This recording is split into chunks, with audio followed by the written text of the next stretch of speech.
A família de uma mulher presa pelos atos do 8 de janeiro de 2023 pede ajuda. Débora Rodrigues dos Santos está presa há quase 1 ano e meio por ter participado da manifestação.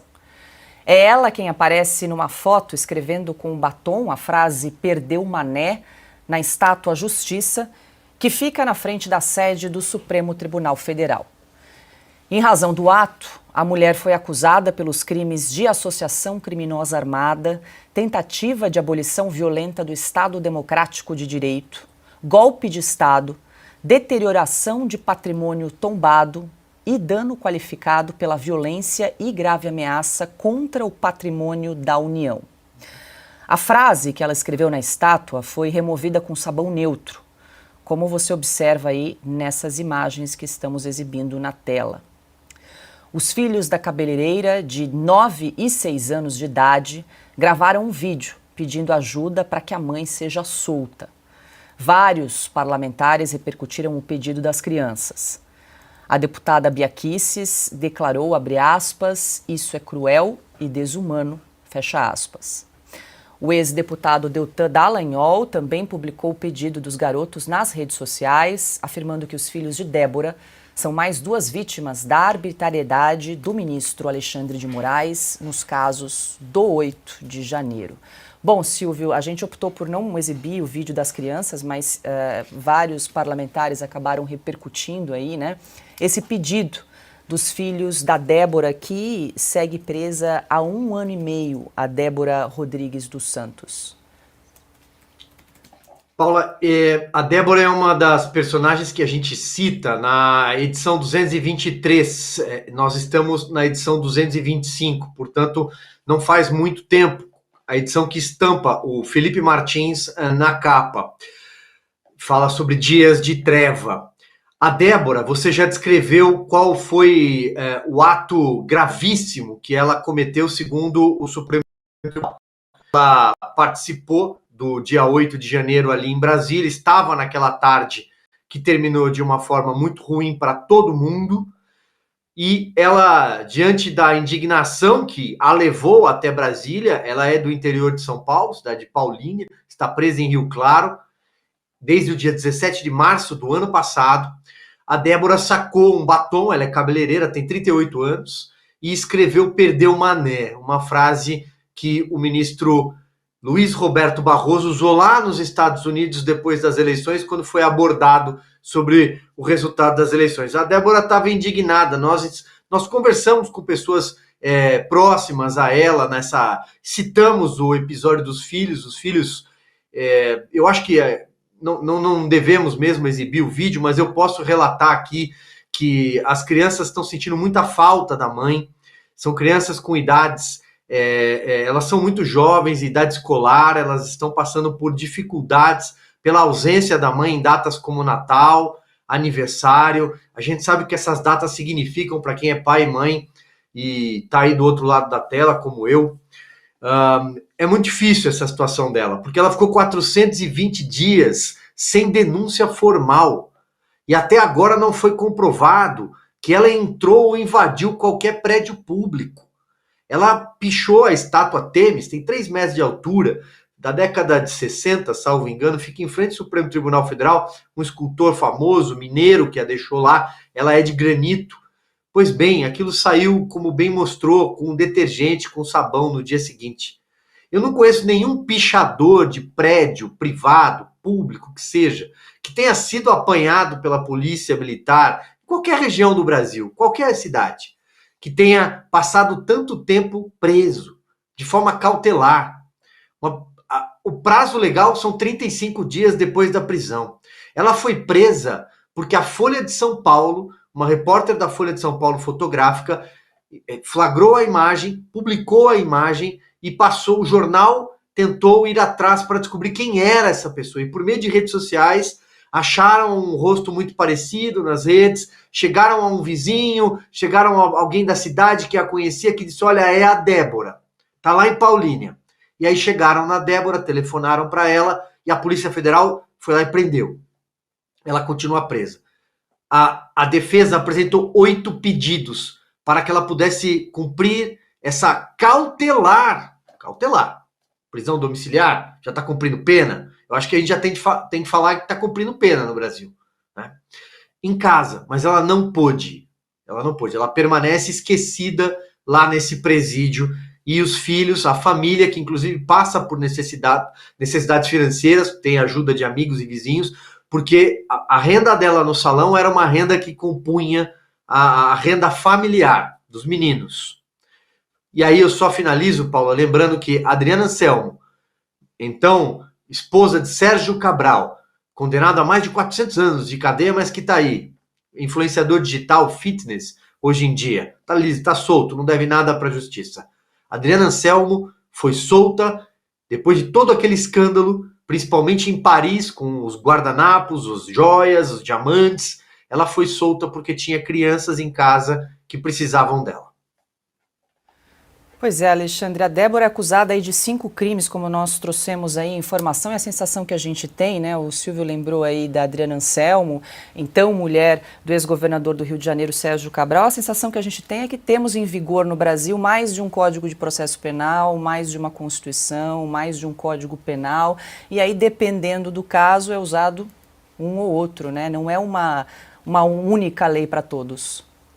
Pois é, a Adriana Anselmo foi beneficiada, foi para casa, porque era filho de até 12 anos, né, pelo Código de Processo Penal, né, tinha direito de prisão domiciliar. Né, no caso da Débora, não, ela estava armada de batom, isso é arma de feminista. Né. Que arma é essa para derrubar um governo com batom? E fez uma citação de um ministro do Supremo, aquela citação em Nova York. Não tinha arma, certamente não tinha o menor interesse de dar um golpe de Estado, né? Participou de uma manifestação, sim, né? Mas esse tempo de prisão por ter participado de uma manifestação num país em que o direito de manifestação é livre, né? Não faz sentido. E tem uma crueldade muito grande aí nisso em relação aos filhos. Eu vi o relato, né, das pessoas que contam, que o advogado conta que as crianças ficavam apavoradas com a polícia entrando, armada, revistando tudo, entrando no quarto da casa no dia da prisão dela, como se ela fosse uma chefe de facção criminosa. Né? Tem muita crueldade nisso aí. É uma pena que o Supremo esteja, como instituição, esteja recebendo todo esse desgaste, né? Essa forma de derrubar o conceito de uma instituição que é tratar as pessoas dessa forma, inclusive a revelia de garantias constitucionais e do próprio Código de Processo Penal. Enquanto isso, Ana, eu sei que eu vou entrar na sua rotina de falar nisso, né? Mas não tem como, a gente não tem como deixar isso fora. O seu Pacheco é que finge que não vê nada disso. Todos nós vemos, dói no coração, dói na alma, só não dói no Pacheco.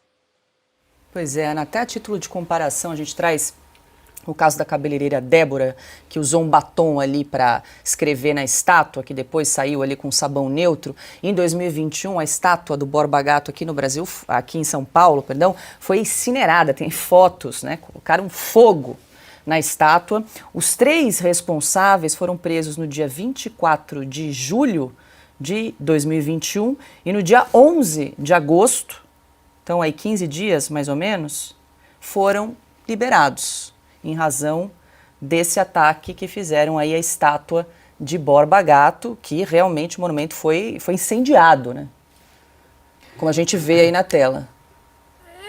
Assim, a gente fica sem saber nem o que comentar, porque, de novo, parece que a gente está no dia da marmota. A gente acorda, dorme e todo dia é a mesma atrocidade com pitadas diferentes.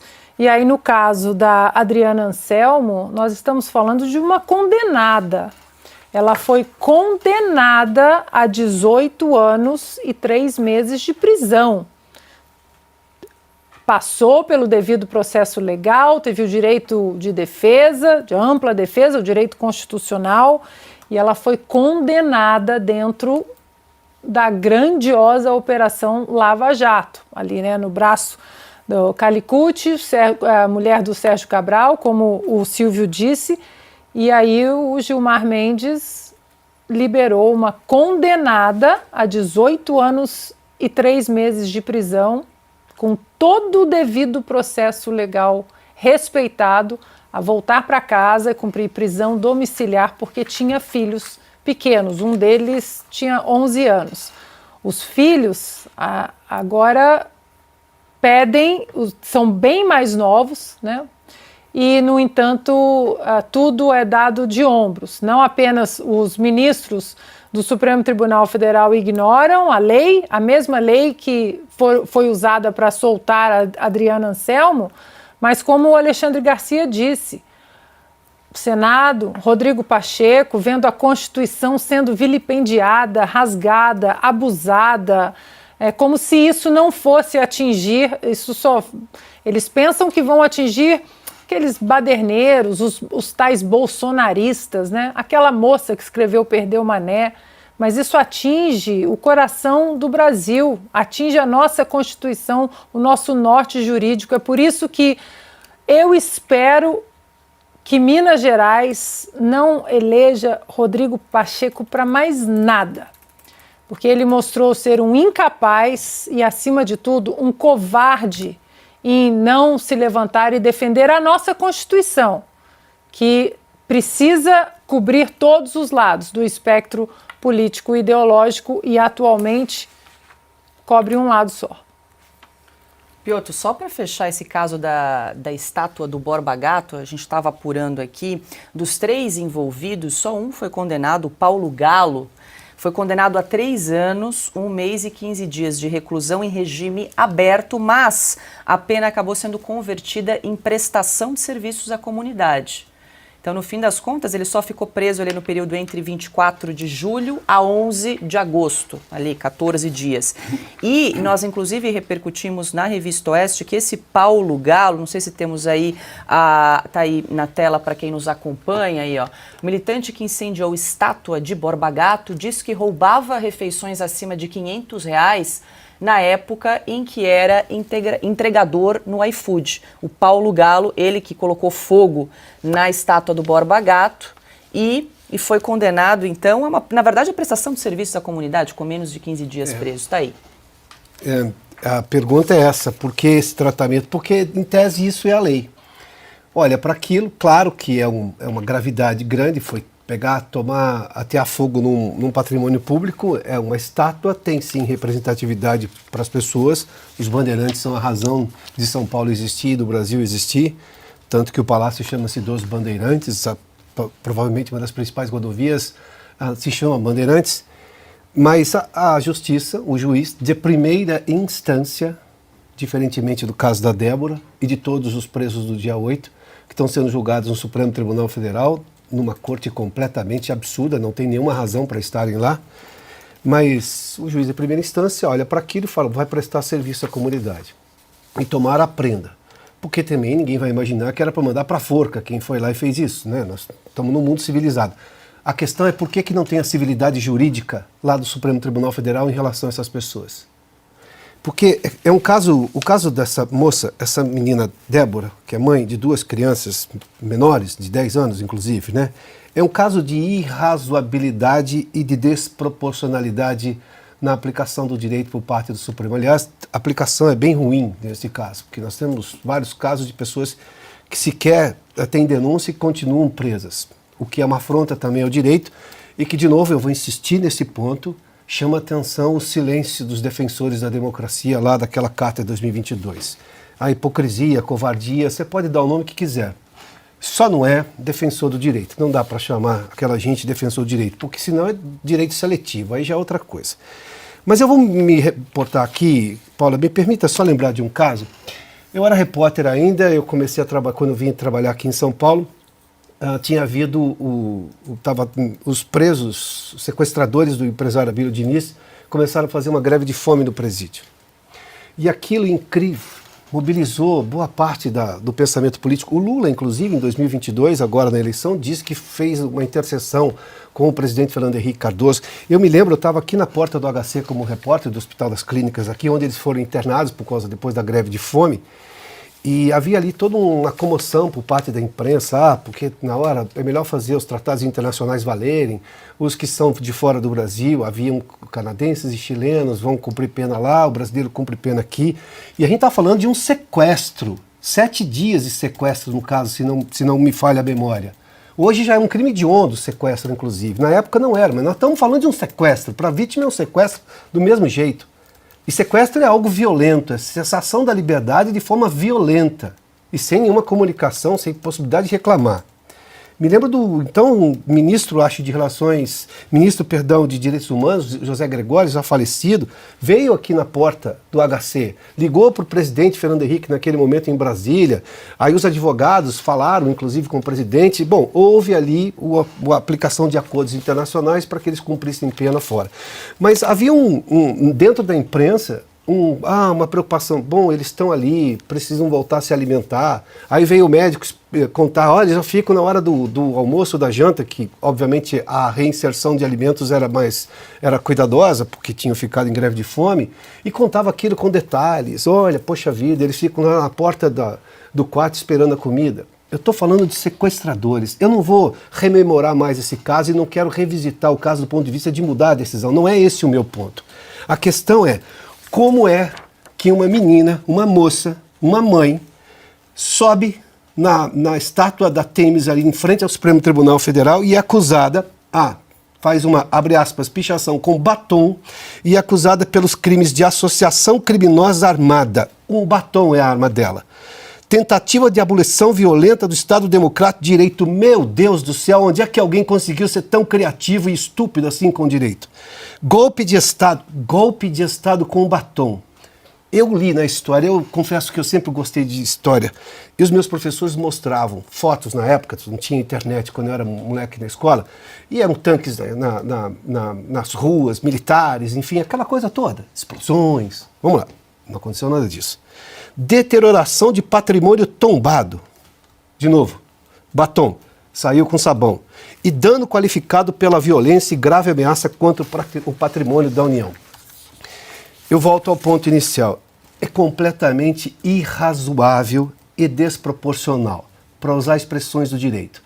Para usar apenas expressões da sensibilidade humana, é de uma crueldade, uma vilania moral que eu estou esperando o dia em que isso acabe. Daí que a anistia precisa ser aprovada com urgência. Nós estamos falando de brasileiros sendo afrontados pelo Supremo e não a aplicação da lei.